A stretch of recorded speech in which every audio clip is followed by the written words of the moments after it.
8. Tepi. Sudah terlalu sering dunia Islam dianggap sebagai Timur Tengah dan hanya itu. Tentu saja Islam bermula dari Jazirah Arab dan menjadi kerajaan terbesar di wilayah itu, dari Sungai Nil hingga Sungai Oxus. Tetapi dengan mengidentikannya hanya pada wilayah itu, beberapa kisah paling berharga pun terabaikan. Di tempat-tempat terjauh yang terjangkau Islamlah, seperti di Sub-Sahara Afrika, Tiongkok, dan Asia Tenggara, hubungan antar Islam di dunia dapat terlihat kompleksitasnya. Afrika Barat. Saat masuk ke Afrika Utara, beberapa dekade setelah wafatnya Nabi, umumnya Islam dianut di daerah pantai. Persis seperti Romawi dan Bizantium sebelumnya, umat Muslim memilih berdiam di kota-kota sepanjang garis pantai Mediterania karena alasan praktis, termasuk berkaitan dengan kapal-kapal Mediterania dan fakta bahwa pedalaman gurun Sahara menghalangi perkembangannya peradaban mapan yang besar. Peradaban yang berkembang di kota-kota Afrika Utara seperti Kairawan, Tripoli, dan Tangier terdiri atas campuran pengaruh Arab dan Berber. Kota-kota tersebut tumbuh di bawah bendera Islam dan terkait erat dengan peradaban Islam di Timur Tengah serta Andalusia. Dari pusat perkotaan di sepanjang pantai Mediterania, perlahan Islam mulai menyebar ke selatan melintasi gurun Sahara. Di Afrika Barat, landscape-nya didominasi sabana dan sungai Niger. Masyarakat mapan sulit bertahan di padang rumput yang menyebar ke gurun Sahara di utara sungai, seperti halnya di rimba raya ke arah selatan. Akibatnya, sebagian besar kerajaan Afrika sebelum dan sesudah kedatangan Islam cenderung berkumpul di dekat sungai Niger, terutama delta pedalaman yang menyediakan tanah pertanian subur. Sekelompok Muslim Berber, Tuareg, mendominasi rute perdagangan dari kota-kota Afrika Utara, menyeberangi gurun kosong dan masuk ke sabana Afrika Barat. Kerajaan yang berkembang di daerah ini sangat bergantung pada perdagangan Trans-Sahara yang menyediakan pasar bagi barang-barang mereka, terutama emas dan garam. Perdagangan yang sama bukan hanya mengalirkan kekayaan ke Afrika Barat, melainkan juga membawa Islam. Pedagang Muslim yang membuka jalur melintasi gurun mulai bermukim di Afrika Barat. Dan pada abad ke-11, masyarakat imigran Muslim Dan pada abad ke-11, masyarakat imigran Muslim dapat ditemukan di berbagai kota besar dan kecil di sabana tersebut. Karena kelompok Muslim tersebut adalah pedagang, bukannya misionaris, Islam berkembang lambat di kalangan penduduk lokal. Orang Afrika Barat bisa masuk Islam sekaligus memegang keyakinan pra-Islam tentang makhluk halus dan peramal selama beberapa generasi. Tak seperti di Afrika Utara, tempat Islam juga tampil sebagai kekuatan politik. Islam di Afrika Barat lambat menyebar ke budaya lokal, menerima pemeluk Islam baru tanpa langsung menuntut mereka mengikuti seluruh keyakinan Islam. Satu-satunya pengecualian itu gerakan Murabitun yang mampu menaklukkan Afrika Barat selama 1 dekade pada abad ke-11. Tetapi sepertinya dampak gerakan ini tak berlangsung lama. Kerajaan Islam pribumi pertama di Afrika Barat adalah Mali. Kerajaan ini didirikan pada 1200-an oleh tokoh mistis Sundiata Keita, penguasa setengah Islam bagi rakyat Mandinkan. Ia mendapat julukan Sang Raja Singa. Kabarnya, ia diasingkan oleh seorang penguasa jahat, mengumpulkan dukungan dari rakyat Mandinka saat diasingkan, kemudian kembali untuk merebut tahtanya kembali dan menggelari diri Mansa, bahasa Mandika untuk raja segala raja. Detail cerita ini mungkin telah kabur setelah melewati beberapa generasi pencerita lisan, tetapi yang pasti kerajaan yang didirikan Sundiata di Afrika Barat di wilayah dalam delta Niger segera tumbuh menjadi kerajaan terkaya dan terkuat masa itu. Kemakmuran Mali paling terlihat dalam kekuasaan Mansa Musa yang memerintah dari 1312 sampai 1337. Setelah mengambil alih kekuasaan saat saudaranya Mansa sebelumnya berlayar ke barat menyeberangi Atlantik untuk mencari daratan baru, Mansa Musa memimpin kerajaan yang mungkin menjadi salah satu kerajaan terkaya dan terkuat saat itu. Ketika Timur Tengah berurusan dengan serangan Mongol dan Andalusia menyusut menjadi Emirat Granada, Mali tumbuh di sabana selatan Gurun Sahara sebagai entitas politik Muslim utama. Tetapi, Mali masih jauh dari pandangan dunia Islam lain yang relatif tak menyadari keberadaan negara itu. Yang paling diketahui tentang Mali pada masa itu berasal dari cerita perjalanan Haji Mansa Musa pada 1324 ke Mekah, yang menjadi ajang pamer kekayaan dan kekuatan Mali pada dunia Islam lainnya. Rombongan Mansa Musa berangkat dari sabana Afrika Barat dengan lebih dari 60.000 pengiring. Raja ditemani 12.000 orang yang masing-masing berbusana jubah sutra mahal dan membawa 2 kilogram emas dari tambang emas Mali yang terkenal. Unta-unta juga membawa tas pasir emas yang dibagikan kepada orang miskin di sepanjang perjalanan. Banyak warga kota sepanjang jalur perjalanan dibuat kagum oleh arak-arakan megah dari kerajaan Afrika Barat yang tak dikenal ini. Saat tiba di Mesir, yang saat itu dipimpin dinasti Mamluk, Mansa Musa meninggalkan kesan mendalam bagi penjabat lokal. Mereka mencatat bahwa sang raja sangat soleh, tak pernah lupa sholat dan menguasai Quran. Di Mesir, kabarnya Musa memberikan banyak emas kepada penduduk kota sehingga inflasi tak terduga mengancam ekonomi. Saat mengunjungi Mesir 10 tahun setelahnya, pengelana bernama Ibnu Battuta mencatat perekonomian lokal belum pulih akibat banjir logam mulia itu. Mungkin yang paling mengesankan dari perjalanan ke Mekah adalah saat kembalinya Mansa ke Mali, karena Mali masih di tengah proses panjang islamisasi dan keyakinan penduduk pribumi masih bercampur dengan ortodoksi Islam. Musa menganggap perlunya pengetahuan agama yang lebih baik, menggunakan kekayaan sebagai alat memajukan Mali. Ia membayar sejumlah ulama, guru, dan seniman untuk menemaninya kembali ke Afrika Barat.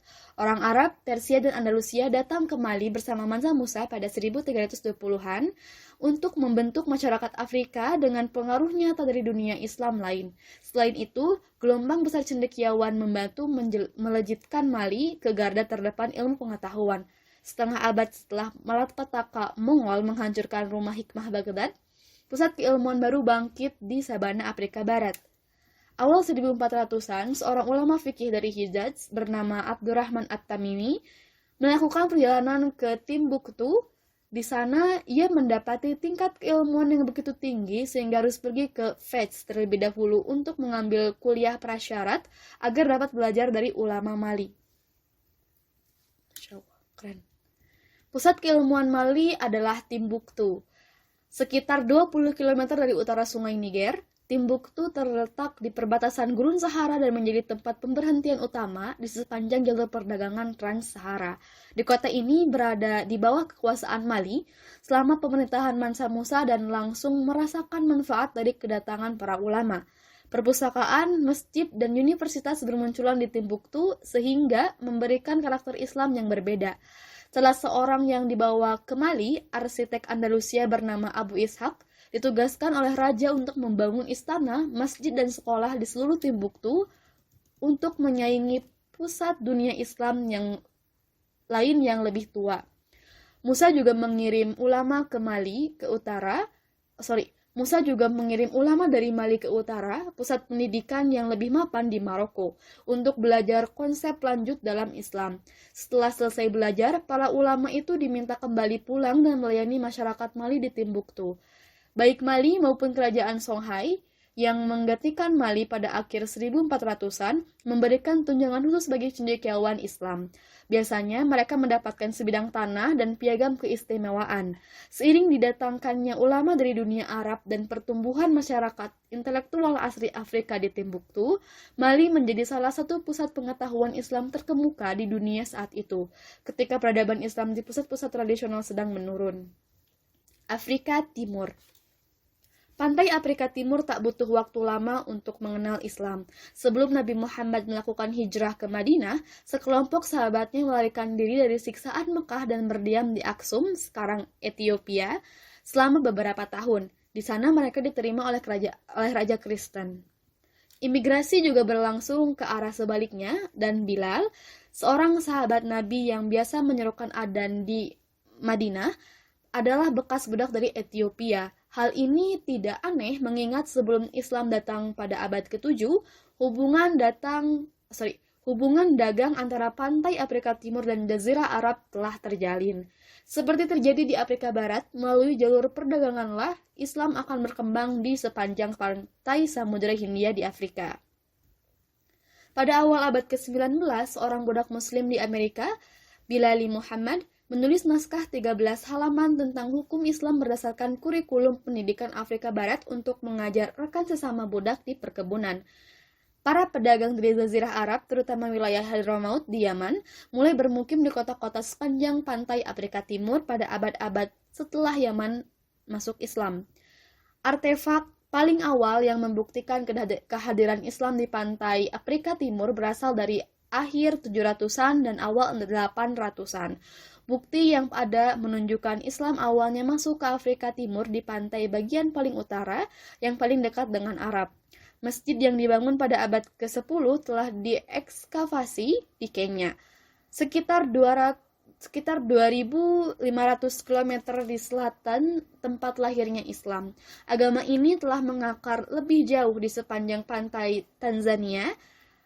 Cara utama penyebaran Islam di Afrika Timur melalui perdagangan.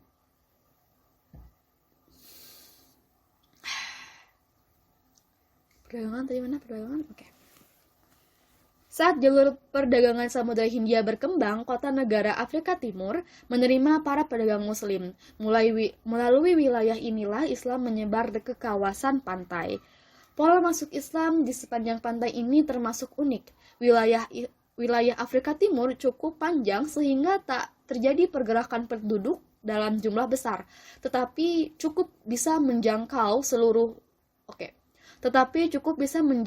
sejumlah besar pedagang yang rutin mengunjungi pantai tersebut, dan sebagian pindah secara permanen. Pedagang kaya yang berdiam di kota sepanjang pantai menikah dengan wanita setempat, berasimilasi dengan budaya lokal, tetapi dengan tambahan nuansa Islam. Masyarakat pemukim Arab dan Persia tidak mendominasi penduduk Afrika lokal. Ini percampuran budaya yang khas dan menimbulkan berkembangnya budaya hibrida baru dengan Islam sebagai intinya. Swahili, bahasa asli Bantu di Afrika Timur, menjadi bahasa pengantar di wilayah pantai saat pedagang berpergian dari kota ke kota, mengikat wilayah ini secara budaya dan linguistik. Dengan kedatangan pedagang Arab, Swahili meminjam banyak kata dari bahasa Arab, tetapi Swahili tetap menjadi bahasa asli Afrika. Dengan cara yang sama, orang-orang Afrika di kota pelabuhan mengadopsi berbagai aspek budaya Persia dan Arab. Seperti yang terlihat di belahan dunia lain yang mengadopsi Islam, kedatangan agama baru ini tidak menghilangkan budaya dan tradisi sebelumnya. Saat penduduk lokal memeluk Islam, negara perdagangan umat Islam berkembang di sepanjang pantai Swahili. Informasi paling dapat dipercaya datang dari Ibnu Battuta, yang juga mengunjungi Afrika Barat pada abad ke-14. Menurut dia, kota negara di sepanjang pantai tidak hanya menjadi pusat perdagangan, tetapi juga pusat keagamaan. Ibnu Battuta menyatakan Sultan Mogadishu, sekarang Somalia, bergantung kepada penasihat keagamaan dalam masalah sehari-hari di kerajaannya. Di Kilwa dan Mombasa, ia mencatat tentang semangat keagamaan penduduknya dan masjid besar yang terpelihara di kota tersebut. Secara khusus, ia memuji Sultan Kilwa yang memberikan perlakuan khusus kepada ulama dan keturunan Nabi, serta secara teratur memberi makan orang miskin. Selain kisah-kisah tentang karakter Islam di pantai Afrika Timur, penting diketahui asimilasi Islam dalam kehidupan orang Swahili. Islam tidak dipandang sebagai agama luar yang dipaksa kepada orang Afrika oleh imigran Arab dan Persia. Islam dianggap sebagai agama pribumi Afrika.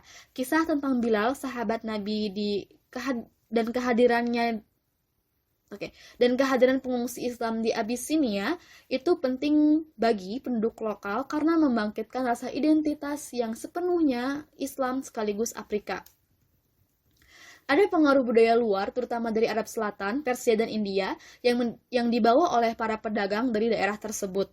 Tetapi mirip dengan bagian lain di dunia Islam, budaya yang dikembangkan berdasarkan karakter wilayah tersebut sebelum Islam. Dimodifikasi agar sesuai dengan hukum Islam, tetapi tidak kehilangan pengaruh dari beragam masyarakat. Dan semuanya diikat dalam satu keyakinan yang sama. Budak Afrika dan Amerika.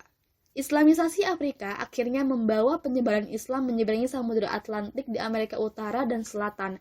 Begitu kolonisasi Eropa ke dunia baru dimulai dengan pelayaran Columbus menyeberangi Atlantik pada 1492, berkembanglah kebutuhan mendesak dan tenaga kerja untuk membangun koloni Eropa di Amerika.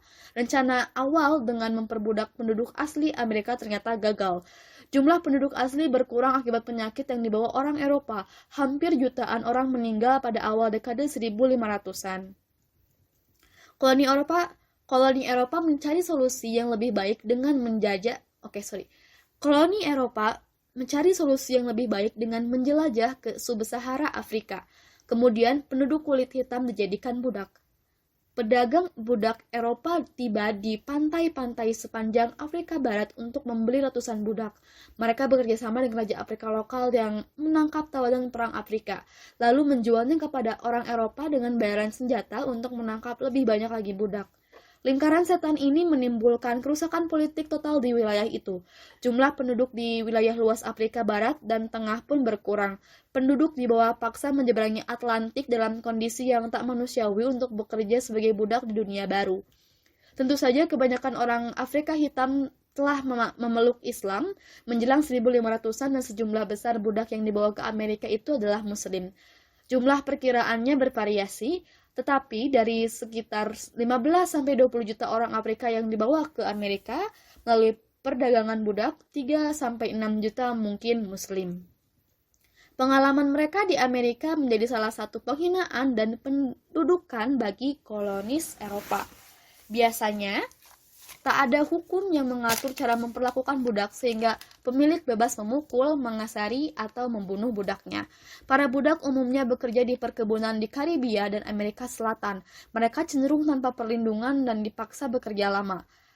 Pencambukan serta bentuk penyiksaan lain menjadi hukuman umum bagi budak yang tak mampu memenuhi harapan sang pemilik atau menentang perintah. Yang lebih memalukan, para budak biasanya hanya diberi satu setel kain kasar, baju compang-camping, atau bahkan dipaksa bekerja dengan telanjang.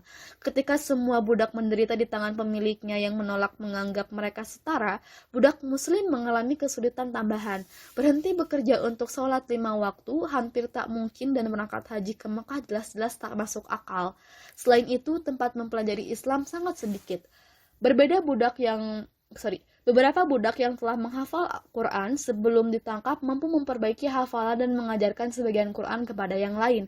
Maka ketika generasi berlanjut dari abad ke-16 hingga ke-19, pemahaman Islam di kalangan budak Muslim perlahan surut. Usaha untuk mengimpor Quran dari Eropa yang dibeli dengan uang dari kerja tambahan membantu memperlambat penurunan pengetahuan keislaman. Tetapi ini bukanlah mengganti pusat pembelajaran Islam yang besar di Afrika Barat. Pada 1800-an, Rio de Janeiro timbul permintaan yang tinggi akan Quran Arab dari para budak Muslim di Brazil.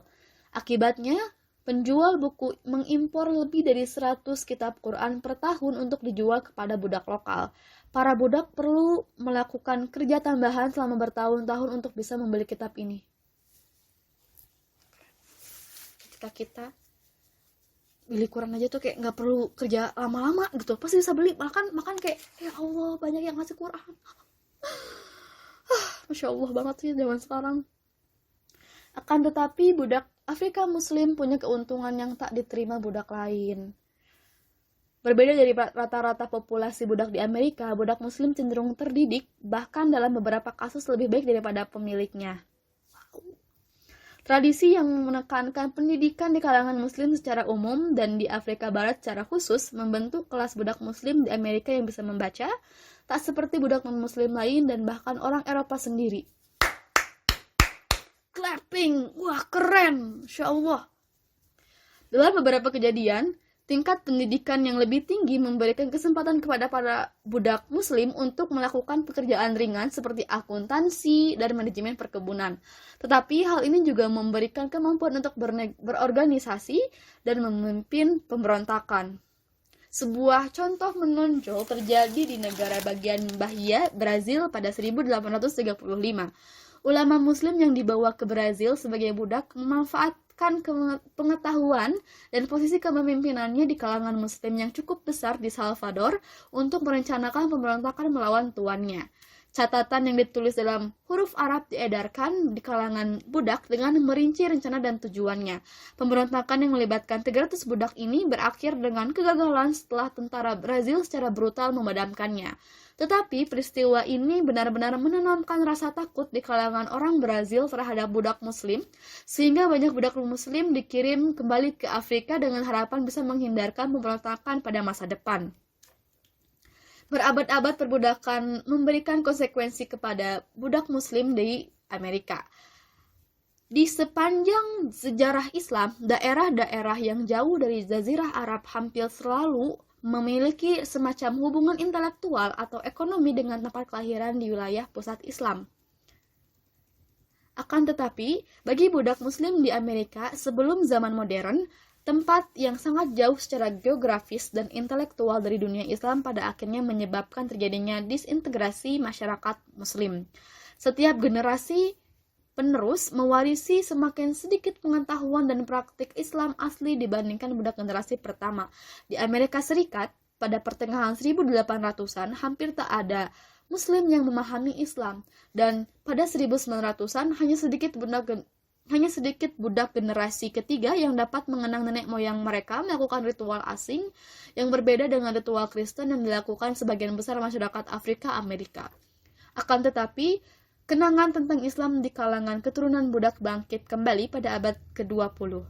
The Nation of Islam, kelompok agama sinkretis yang memadukan ritual dan keyakinan Kristen serta Islam, hadir sebagai organisasi religius rasial yang bertujuan memajukan masyarakat kulit hitam di Amerika. Menjelang 1960-an, bekas anggota Nation of Islam seperti Malcolm X and W.D. Muhammad memimpin ribuan orang Afrika Amerika keluar dari kelompok itu, lalu kembali ke pemahaman yang lebih umum tentang Islam, pemahaman yang lambat laun terhapus dalam kehidupan para pendahulu mereka. Tiongkok. Setelah mantapnya Islam pada 600-an dan 700-an di wilayah yang membentang dari Spanyol hingga India, berbagai budaya di luar batas-batas kerajaan Islam secara perlahan mengadopsi Islam dan akhirnya menjadi wilayah berpenduduk mayoritas Islam. Contohnya Afrika Timur dan Barat, Asia Tengah, serta Asia Tenggara. Islam juga menyebar ke Tiongkok dalam waktu yang relatif sama. Tetapi, tak seperti wilayah lain, Tiongkok tak pernah sepenuhnya menerima Islam dan komunitas Muslim tetap menjadi minoritas.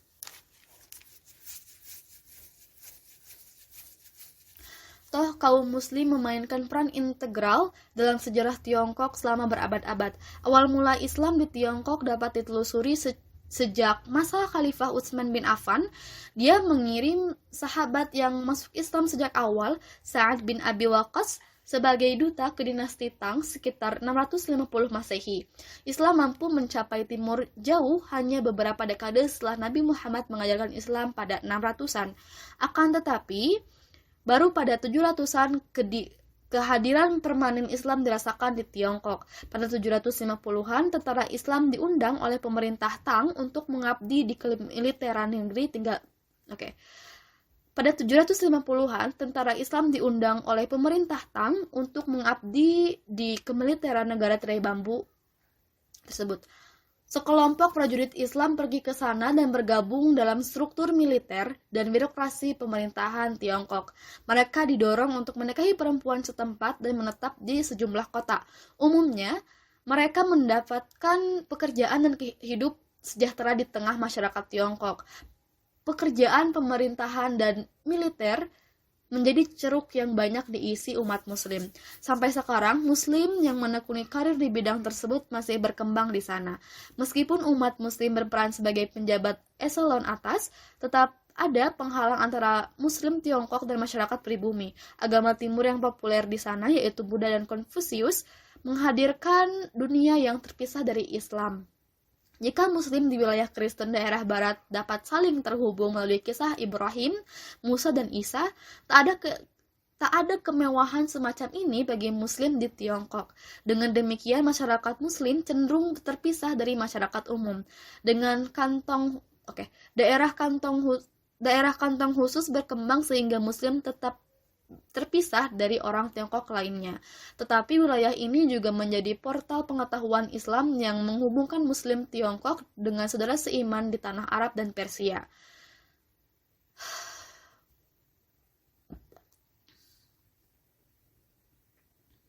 Melalui komunitas yang terisolasi di tengah kota Tiongkok, umat Islam mampu mempertahankan identitas dan peribadatannya walaupun terpisah ribuan kilometer dari dunia Islam lain. Akan tetapi, isolasi ini berakhir pada penaklukan Mongol pada abad ke-13. Kekaisaran Mongol yang luas juga mencakup daerah Asia Tengah dan Persia beserta Tiongkok. Penghancuran berbagai kota dan wilayah di Timur Tengah menyebabkan perpindahan penduduk secara besar-besaran. Karena kesatuan politik yang menghubungkan dunia Islam dan masyarakat Muslim di Tiongkok, terbukalah jalan baru antar dua wilayah tersebut. Selain itu, migrasi massal umat Muslim ke Tiongkok membuat jumlah pemeluk Islam di sana naik dengan pesat. Yang sama pentingnya adalah kebijakan Mongol untuk mengasimilasikan Muslim dalam budaya Tiongkok. Komunitas Muslim tak lagi hidup dalam wilayah kantong yang dikelilingi non-Muslim. Mereka malah didorong untuk mengambil peran publik lebih banyak dan secara khusus sangat berguna sebagai administrator dalam Kekaisaran Mongol yang mencakup daerah Islam dari timur ke barat. Pada 1300-an, Kaisar Hongwu menulis Eulogi 1000 kata yang memuji sifat-sifat Nabi Muhammad. Salinan tulisan ini disebarkan ke masjid-masjid di seluruh penjuru Tiongkok. Selama periode kekuasaan Mongol dan kemudian dinasti Ming, Muslim Tiongkok benar-benar terasimilasi dalam budaya lokal. Mereka tak dianggap sebagai orang asing lagi, tetapi warga negara Tiongkok dengan identitas sendiri, yaitu Hui. Hui sama dengan Han, grup etnis mayoritas Tiongkok, hanya berbeda sebagai identitas keagamaan. Setelah akhirnya dianggap menjadi bagian masyarakat lokal sepenuhnya, setelah hidup di sana ratusan tahun dari generasi ke generasi, Muslim pada masa Ming mampu berasimilasi dengan budaya setempat. Mereka mengadopsi adat, bahkan nama Tionghoa, dengan tetap meneruskan tradisi mengabdi pada pemerintahan kerajaan sebagai penjabat publik dan pemimpin militer. Mungkin Muslim Tiongkok yang paling terkenal hingga saat ini adalah Zheng He atau Cheng Ho 1371 sampai 1433 yang menjadi salah satu penjelajah terbesar. Ia seorang Hui dari wilayah Yunnan di selatan. Cheng Ho disukai pemerintah Ming dan ditugasi memimpin armada kapal harta karun. Dengan memimpin ratusan kapal, yang sebagian besar bisa sekaligus mengangkut 3 kapal Columbus, ia bertanggung jawab untuk berdagang ke tempat-tempat yang jauh dan menjalin hubungan diplomatik dengan tempat tersebut. Pelayaran mencapai puluhan negara di seluruh Asia, Timur Tengah, dan Afrika. Tetapi mungkin yang ia paling dikenang di Asia Tenggara, tempat ia dianggap sebagai tokoh yang membantu penyebaran Islam di Kepulauan Melayu. Masjid-masjid di wilayah itu diberi nama Cheng Ho. Akan tetapi, Cheng Ho mampu menjadikan dirinya sebagai tokoh terhormat Islam. Orang Tionghoa non-Muslim menghormatinya sebagai salah satu penjelajah terbesar mereka.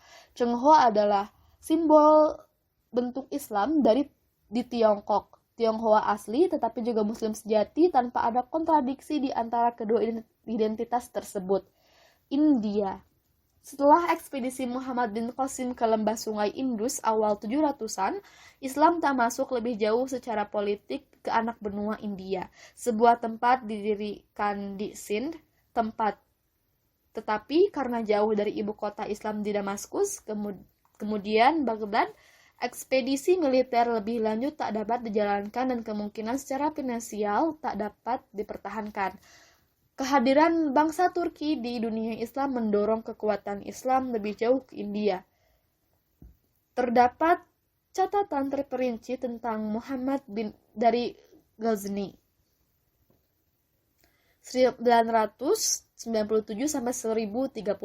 Sultan Turki yang kali pertama memimpin ekspedisi militer ke pedalaman India, mengangkat diri sebagai pemimpin negara otonom yang beribu kota di Ghazni. Dataran tinggi Afghanistan cukup dekat dengan India sehingga bisa memusatkan perhatian pada anak benua ini. 17 tahun operasi militer ke India Utara menjadi dasar kekuatannya yang menghadirkan kemakmuran dan kekuasaan bagi dia dan kerajaannya.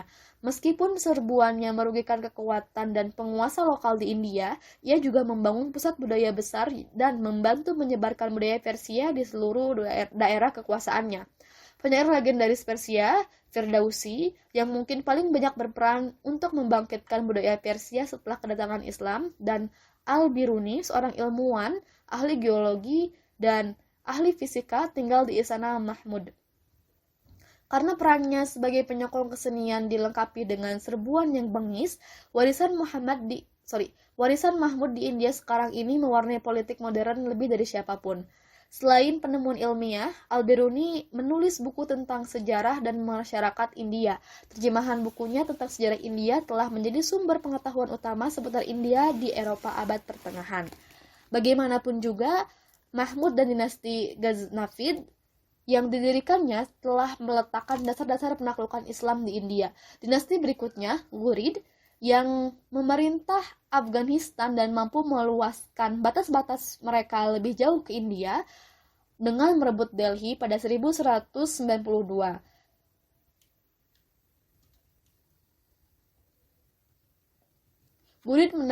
Ghurid mengandalkan tentara budak dari Turki asli sebagai anggota inti pasukannya. Persis seperti dinasti Ayyubiyah di dunia Islam bagian barat, sama dengan rekannya di Mesir yang mendirikan Kesultanan Mamluk, para tentara budak di India akhirnya menggulingkan tuan-tuannya dan mendirikan dinasti sendiri, yaitu Kesultanan Delhi. Kesultanan Delhi memerintah sebagian India sejak 1206 sampai kedatangan Mughal pada 1526. 5 dinasti budak terpisah, Mamluk, Khilji, Tughlaq, Shayyid, dan Lodi, memerintah dari Delhi selama 3 abad kesultanan. Suksesi dan konflik politik tidak terlalu penting untuk disebutkan secara detail, tetapi ada kecenderungan politik yang memberikan karakter khusus pada Kesultanan Delhi. Pertama, kesultanan dijalankan sebagai dinasti budak Turki, tidak seperti Mamluk di Mesir. Kekuasaan jarang diturunkan dari ayah kepada anak. Malahan, saat sultan meninggal, seorang jenderal baru akan dipilih oleh tokoh-tokoh kerajaan untuk menggantikannya. Sultan dapat diturunkan dan dicopot dari kekuasaannya oleh bawahan jika gagal memenuhi kewajiban sebagai pemimpin negara. Ini mencegah budaya puas diri yang menyerang dinasti kesultanan setelah beberapa generasi pertama. Selain itu, sebagian besar Sultan Delhi tidak mengklaim gelar khalifah. Mereka menyadari otoritas tertinggi Abbasiyah sebagai pemimpin dunia Islam dan menganggap diri sebagai warganya. Bahkan setelah penghancuran Baghdad dan pengasingan Abbasiyah sebagai pemimpin boneka di Kairo, Kesultanan Delhi secara teratur mengirim utusan kepada khalifah untuk mendapatkan persetujuan dan izin memerintah di bawah otoritasnya. Meskipun dipisahkan oleh ribuan kilometer rangkaian pegunungan tinggi di Himalaya dan Hindukush, Kesultanan Delhi berusaha menjaga India tetap terikat dengan dunia Islam lain paling tidak secara nama. Era Kesultanan Delhi juga terkenal karena penyebaran Islam di daerah kekuasaannya. Tentu saja Islam sudah hadir pada awal 600-an di India, saat pedagang Arab muncul di pelabuhan sepanjang pantai Samudra Hindia. Tetapi dibutuhkan adanya perlindungan entitas politik Islam untuk benar-benar menyebarkan Islam sehingga pedalaman. Tetapi dibutuhkan adanya perlindungan entitas politik Islam untuk benar-benar menyebarkan Islam hingga pedalaman kepada sebagian besar penduduk India. Kesultanan Delhi menyediakan kesempatan tersebut. Golongan Sufi menikmati dukungan kerajaan dan bisa berpergian ke seluruh India untuk berdakwah ke segala lapisan masyarakat.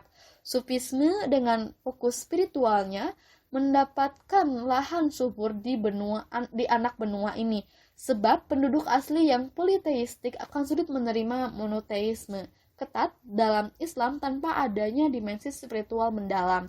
Ulama keliling yang kebanyakan datang langsung dari Arab dan Persia mengajarkan pemenuhan spiritual dan bentuk hubungan baru dengan Allah yang membantu mereka mendapatkan banyak pengikut selama perjalanan.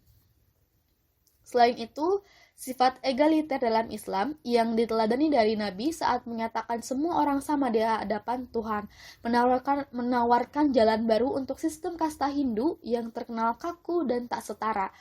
Jumlah pastinya sulit untuk diketahui, tetapi melalui gabungan dakwah ulama keliling dan perdagangan Samudra Hindia yang membawa pedagang ke daerah Gujarat dan Bengali, Islam mampu mendapatkan kedudukan dalam masyarakat India hampir di seluruh anak benua.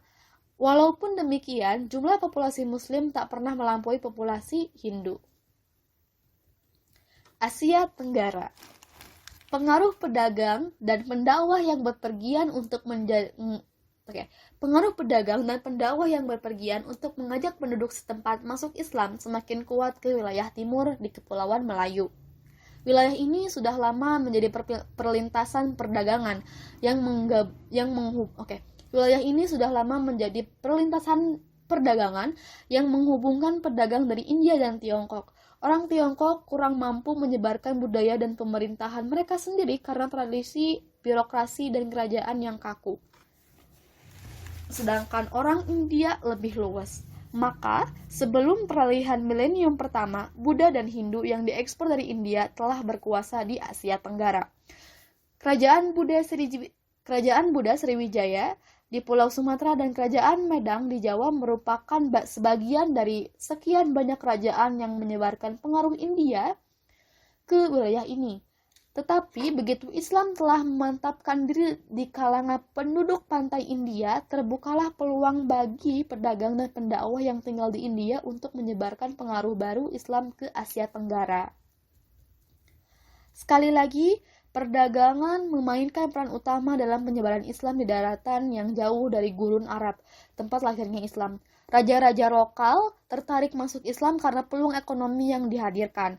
Islam menyediakan perekat bagi pedagang di Samudra Hindia yang membentang dari kota-kota negara Afrika Timur, Arab, hingga pesisir India. Kesamaan agama dan bahasa Arab sebagai pengantar niscaya membantu perdagangan antar wilayah yang tak memiliki banyak kesamaan. Jika seorang raja di Asia Tenggara masuk Islam, ia juga bergabung dengan masyarakat ekonomi yang menguntungkan ini. Begitu para penguasa mulai masuk Islam sekitar 1100-an, kerajaan Muslim yang terkuat muncul di kepulauan ini. Islam mulai menyebar di kalangan penduduk lokal Kepulauan Melayu melalui penguasa Muslim. Kisah-kisah tradisional wilayah ini menyatakan umumnya seorang raja lah yang pertama-tama masuk Islam, diikuti oleh penasihat dan keluarga dekatnya. Kemudian Islam akan menyebar di masyarakat. Raja-raja ini mungkin menyediakan kesempatan bagi para pendakwah yang banyak di antaranya mengajarkan Islam melalui Sufisme. Datang dan menyebarkan Islam kepada penduduk lewat cara yang sama dengan Kesultanan Delhi. Perbedaan utamanya di Asia Tenggara, pendakwah kebanyakan berasal dari pinggiran Samudra Hindia, terutama Yaman. Maka, mazhab fikih yang menonjol di Afrika Timur, pesisir India dan Asia Tenggara adalah Imam Syafi'i, sebab Yaman merupakan pusat ajaran Syafi'i, selain kunci perdagangan Samudra Hindia. Sebaliknya, India Utara lebih dipengaruhi mazhab Hanafi yang populer di Persia dan Asia Tengah. Kerajaan-kerajaan Islam yang berdiri selama dan sesudah Islamisasi Asia Tenggara terkait dengan dunia Islam lain melalui jaringan perdagangan Samudra Hindia.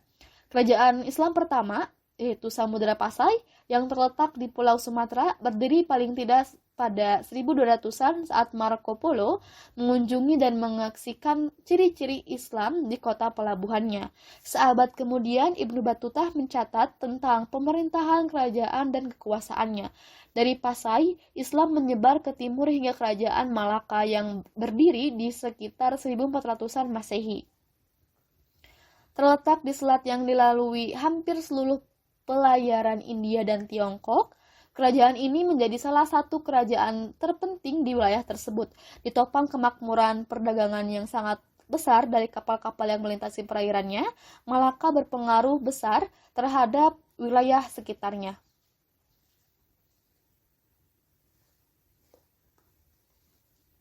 Bahasa dan adat Melayu diadopsi seluruh kerajaan yang berdekatan, yang secara budaya mengaitkan seluruh wilayah, termasuk bagian Malaysia, Indonesia, dan Filipina, ke dalam kerajaan perdagangan yang kuat tersebut. Pengaruh budayanya juga berfungsi sebagai kendaraan bagi Islam.